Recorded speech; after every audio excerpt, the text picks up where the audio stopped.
Fred Chele from Dekay Secondary School, and we are presenting about flood reduction. My name is Brian Anaina. My name is Edward Kirago.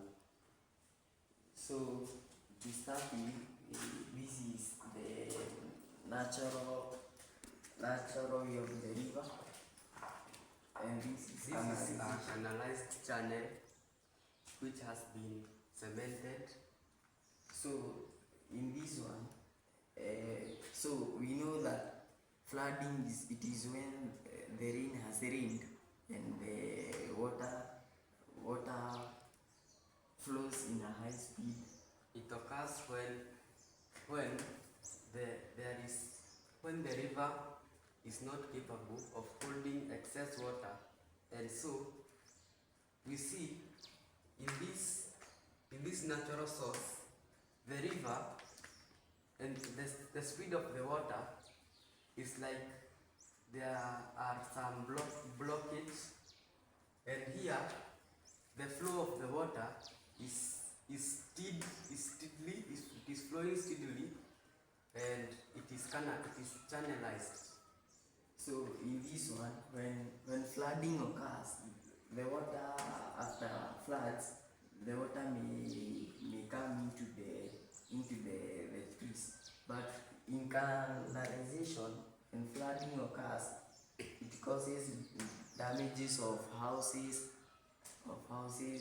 roads, the transportation, the transport system may be affected.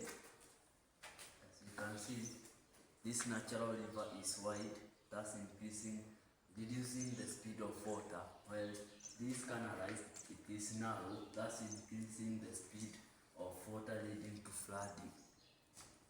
So in this one, when in the natural way, when the river flows, the water may be able to be stored in the soils.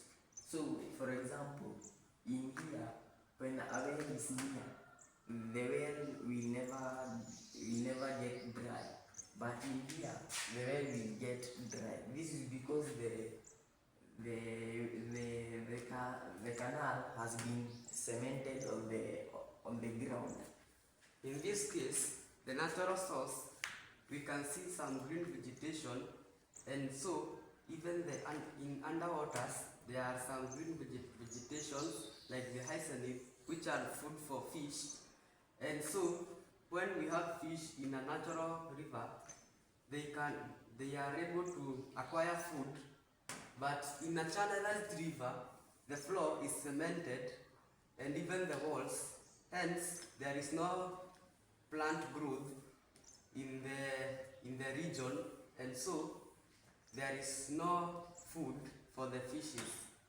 So like we have seen in several rivers in towns, what is causing the natural source of the river to be changed? It is because there are buildings. Now they are preferring it to be canalized. But when it is being canalized, they are building the buildings near it. So when flooding will occur, it will cause the damage of the houses. In the case of this river, this channelized river, e.g.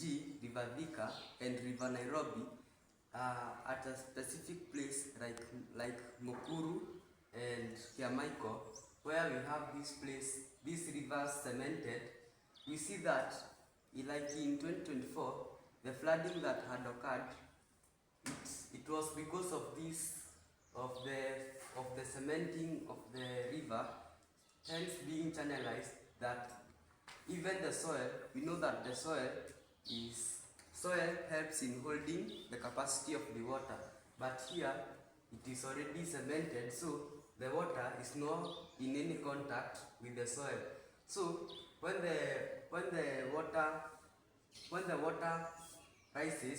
water levels rises, the soil is not able to capture some water, hence the river this channelized river will increase in the volume of water, and it will burst and flood in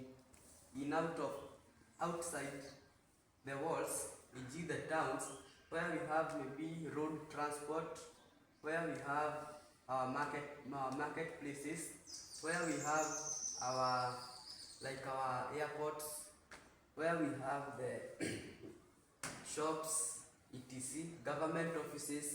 Hence, it reduces the job is reduced, and when we have flooding, sometimes you are not able to access your working place due to poor facilities.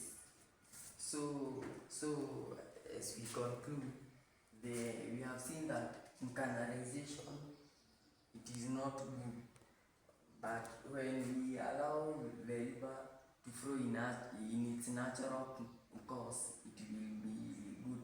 The flooding will be low, it will be minimal. So some of the ways in which we can make the natural rivers to continue existing, it is by planting the trees, as you can see here, and we make them clean. We should not direct the sewage into the rivers, yes, and the industrial water into the river.